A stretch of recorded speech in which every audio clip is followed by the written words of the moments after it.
السلام علیکم ورحمۃ اللہ وبرکاتہ۔ میرے پیارے آقا علیہ الصلاۃ والتسلیم کے پیارے دیوانوں، خاتون جنت حضرت فاطمۃ الزہرا رضی اللہ تعالیٰ عنہا کی کنیزوں، مکاشفۃ القلوب کے ایپیسوڈ نمبر 96 میں آپ تمام کا استقبال ہے۔ الصلاۃ والسلام علیک یا رسول اللہ، الصلاۃ والسلام علیک یا حبیب اللہ، الصلاۃ والسلام علیک یا نبی اللہ، وعلی آلک واصحابک یا نور اللہ، صلی اللہ تعالی علیہ وسلم۔ باب 73، صبر، رضا اور قناعت۔ رضا کی فضیلت قرآنی آیتوں سے ثابت ہے، چنانچہ ارشاد الہی ہے، اللہ تعالی ان سے راضی ہوا اور وہ اللہ سے راضی ہوئے۔ نیز ارشاد ہوتا ہے، نہیں ہے بدلہ احسان کا مگر احسان۔ احسان کا منتہا یہ ہے کہ اللہ تعالی اپنے بندے سے راضی ہو، اور یہ مقام بندے کو راضی برضائے الہی ہونے سے ملتا ہے۔ نیز ارشاد الہی ہوتا ہے، عدن کے باغوں میں پاکیزہ رہنے کی جگہیں ہیں، اور اللہ کی طرف سے بہت بڑی رضامندی ہے۔ اللہ تعالی نے اس آیت میں رضا کو جنت عدن سے بالا ذکر فرمایا ہے، جیسا کہ ذکر کو نماز پر فوقیت دی ہے۔ چنانچہ فرمایا، بے شک نماز بے حیائی اور نامعقول باتوں سے منع کرتی ہے، اور اللہ کی یاد بہت بڑی چیز ہے۔ پھر جیسا کہ نماز سے معبود حقیقی یعنی اللہ تعالی کی شان بہت بلند ہے، اسی طرح جنت سے جنت کے رب کی رضا بلند و بالا ہے، بلکہ یہی چیز ہر جنتی کا مقصود و منظور نظر ہوگی۔ چنانچہ حدیث شریف میں ہے کہ اللہ تعالی مومنوں پر تجلی فرمائے گا اور کہے گا، مجھ سے مانگو، تو مومن کہیں گے، اے اللہ، ہم تجھ سے تیری رضا چاہتے ہیں۔ تو گویا کمال فضیلت کو پا کر بھی وہ رب کی رضا چاہیں گے۔ بندے کی رضا چاہنے کی حقیقت کا ہم ذکر ضرور کرتے۔ بندے سے اللہ تعالی کی خوشنودی کا مطلب ہے، وہ اس معنی سے زیادہ قریب ہے جس کا ذکر ہم بندے کے لیے خدا کی محبت کے ضمن میں کر چکے ہیں۔ چونکہ لوگوں کی سمجھ اس معنی کی حقیقت کو نہیں پا سکتی، اس لیے اس حقیقت کے ذکر کا کوئی جواز نہیں ہے۔ اور کون ہے جو اپنے نفس کے ادراک سے اس حقیقت کو پالے؟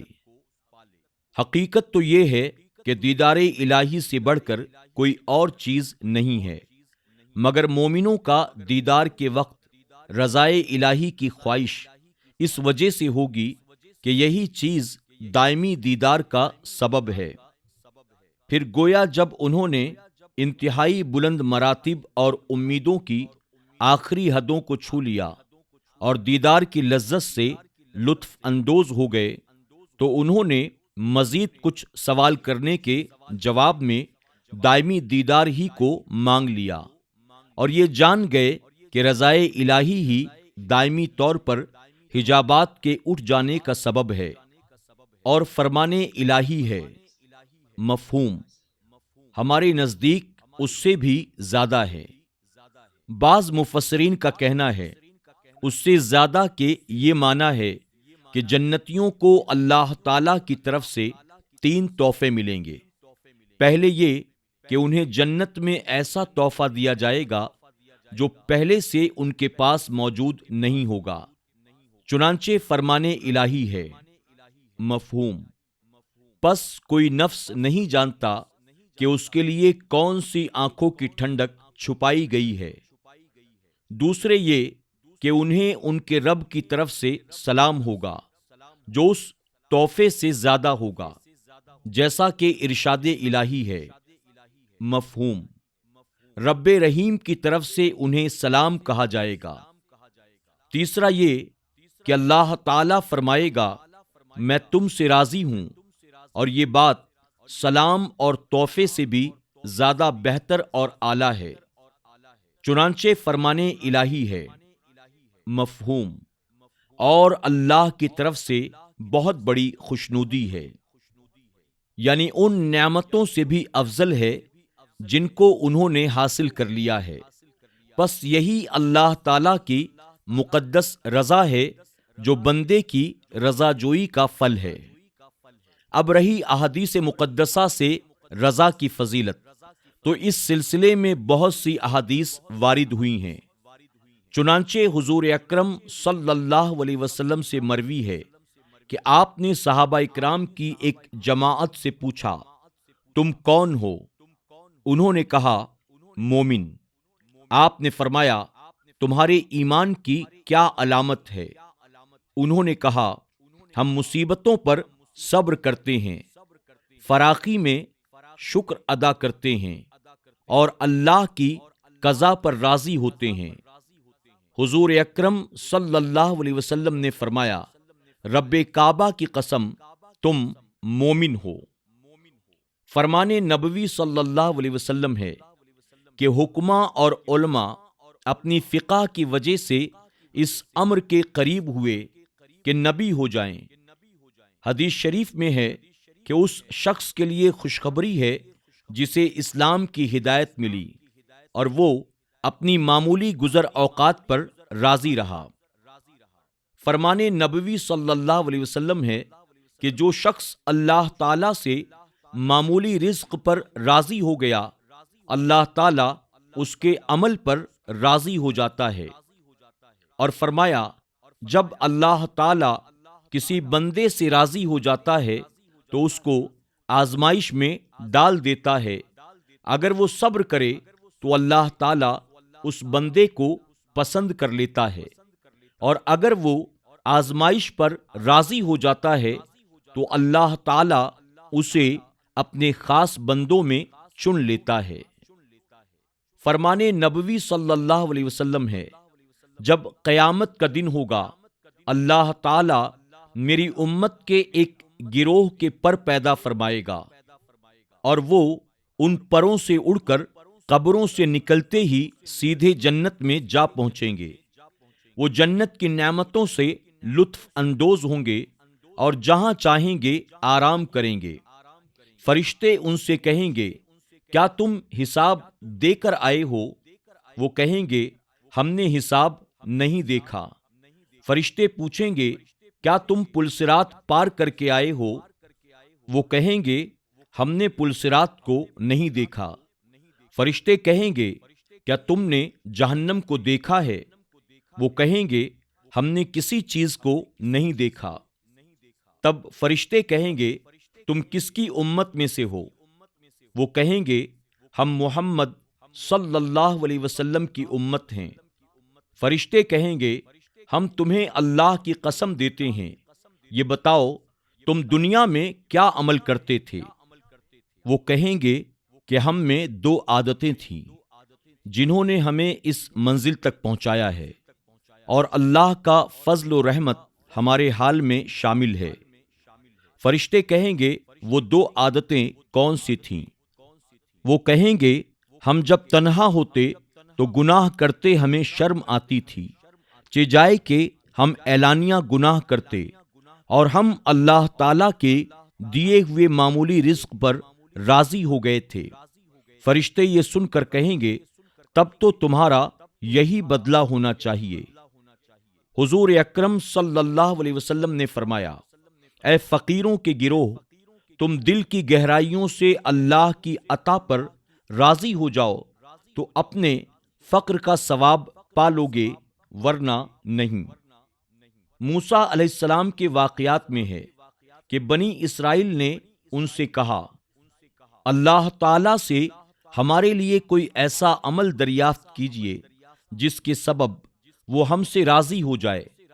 موسیٰ علیہ السلام نے بارگاہ الہی میں عرض کی، اے اللہ، تو نے ان کی گزارش سن لی، انہوں نے کیا کہا ہے؟ اللہ تعالیٰ نے فرمایا، اے موسیٰ، ان سے کہہ دو کہ یہ مجھ سے راضی ہو جائیں، یعنی میرے دیے ہوئے کم و زیادہ پر راضی ہو جائیں، میں ان سے راضی ہو جاؤں گا۔ رہے صبر کے فضائل تو اللہ تعالیٰ نے قرآن پاک میں 90 سے زیادہ مقامات پر صبر کا ذکر فرمایا ہے، اور اکثر درجات اور بھلائیوں کو صبر سے منسوب کیا ہے، اور انہیں صبر کا پھل قرار دیا ہے، اور صابروں کے لیے ایسے انعامات رکھے ہیں جو کسی اور کے لیے نہیں رکھے ہیں۔ چنانچہ ارشاد الہی ہے۔ مفہوم: ان لوگوں پر ان کے رب کی طرف سے درود ہے اور رحمت ہے، اور یہی لوگ ہدایت پانے والے ہیں۔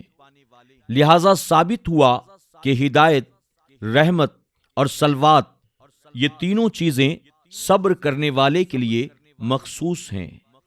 چونکہ اس میں تمام آیات ربانی کا لانا ناممکن ہے، لہذا اس سے نظر پھیرتے ہوئے چند احادیث کریمہ درج کی جاتی ہے۔ فرمان نبوی صلی اللہ علیہ وسلم ہے کہ صبر آدھا ایمان ہے۔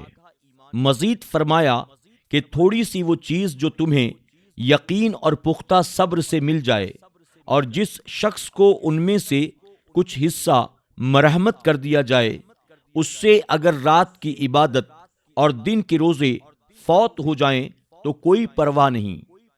واضح رہے کہ یہاں عبادت اور روزوں سے مراد نفل عبادت اور روزے ہیں، اور تمہارا معمولی رزق پر صبر کرنا مجھے اس بات سے زیادہ پسند ہے کہ تم میں سے ہر ایک تمام کے اعمال پر کاربند ہو کر آئے، لیکن میں تم پر خوف کرتا ہوں کہ میرے بعد تم پر دنیا کھول دی جائے گی، پھر تم ایک دوسرے کو اچھا نہ سمجھنے لگو، اور اس سبب سے فرشتے تمہیں اچھا نہ سمجھنے لگیں۔ جس نے صبر کیا اور ثواب کی امید رکھی، اس نے ثواب کے کمال کو پا لیا۔ پھر آپ نے یہ آیت کریمہ تلاوت کی۔ مفہوم: جو کچھ تمہارے پاس ہے تمام ہو جاتا ہے، اور جو کچھ اللہ کے یہاں باقی رہنے والا ہے، اور البتہ ہم صبر کرنے والوں کو جزا دیں گے۔ حضرت جابر رضی اللہ تعالی عنہ سے مروی ہے کہ حضور اکرم صلی اللہ علیہ وسلم سے ایمان کے متعلق پوچھا گیا۔ آپ نے فرمایا، ایمان صبر اور سخاوت کا نام ہے، اور فرمایا، صبر جنت کے خزانوں میں سے ایک خزانہ ہے۔ ایک مرتبہ حضور اکرم صلی اللہ علیہ وسلم سے دریافت کیا گیا کہ ایمان کیا ہے؟ آپ نے فرمایا، صبر۔ اور یہ بات حضور اکرم صلی اللہ علیہ وسلم کے اس فرمان کے مثل ہے جس میں حضور اکرم صلی اللہ علیہ وسلم سے دریافت کیا گیا کہ حج کیا ہے؟ تو آپ نے فرمایا، وقوف عرفہ، یعنی اہم رکن وقوف عرفات ہے۔ فرمان نبوی صلی اللہ علیہ وسلم ہے، سب سے عمدہ عمل وہ ہے جسے نفس برا سمجھتا ہے۔ مروی ہے کہ اللہ تعالیٰ نے حضرت داؤد علیہ السلام کو وحی فرمائی، میرے اخلاق جیسے اپنے اخلاق بناؤ، اور میرے اخلاق میں سے یہ ہے کہ میں بہت صبر کرنے والا ہوں۔ عطا رضی اللہ تعالی عنہ نے ابن عباس رضی اللہ تعالی عنہ سے روایت کی ہے کہ حضور اکرم صلی اللہ علیہ وسلم جب انصار میں تشریف لائے تو فرمایا، کیا تم مومن ہو؟ وہ چپ رہے۔ حضرت عمر رضی اللہ تعالی عنہ بولے، ہاں یا رسول اللہ صلی اللہ علیہ وسلم۔ آپ نے فرمایا، تمہارے ایمان کی علامت کیا ہے؟ انہوں نے عرض کی، ہم فراغ دستی میں اللہ کا شکر ادا کرتے ہیں، مصیبتوں میں صبر کرتے ہیں، اور قضائے الہی پر راضی رہتے ہیں۔ آپ نے یہ سن کر فرمایا، رب کعبہ کی قسم تم مومن ہو۔ فرمان نبوی صلی اللہ علیہ وسلم ہے، اپنی ناپسندیدہ چیزوں پر تمہارا صبر بہت عمدہ چیز ہے۔ حضرت عیسیٰ علیہ السلام نے فرمایا، تم اپنی پسندیدہ چیزوں کو نہیں پا سکتے جب تک کہ ناپسندیدہ چیزوں پر صبر نہ کرو۔ نیز ارشاد فرمایا کہ اگر صبر آدمی ہوتا تو مہربان آدمی ہوتا، اور اللہ صبر کرنے والوں کو دوست رکھتا ہے۔ صبر کے موضوع پر بے شمار احادیثیں ہیں جنہیں ہم بخوف طوالت چھوڑ رہے ہیں۔ اب قناعت کے متعلق 2 حدیثیں بیان کی جاتی ہیں۔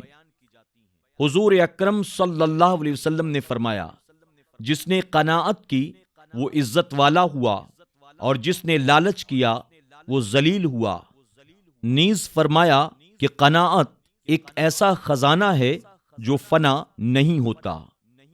اس موضوع پر پہلے بھی کچھ لکھا جا چکا ہے، واللہ عالم۔ میرے پیارے آقا علیہ الصلاۃ والتسلیم کے پیارے دیوانوں، خاتون جنت حضرت فاطمۃ الزہرا رضی اللہ تعالیٰ عنہا کی کنیزوں، آج کے درس میں بس اتنا ہی۔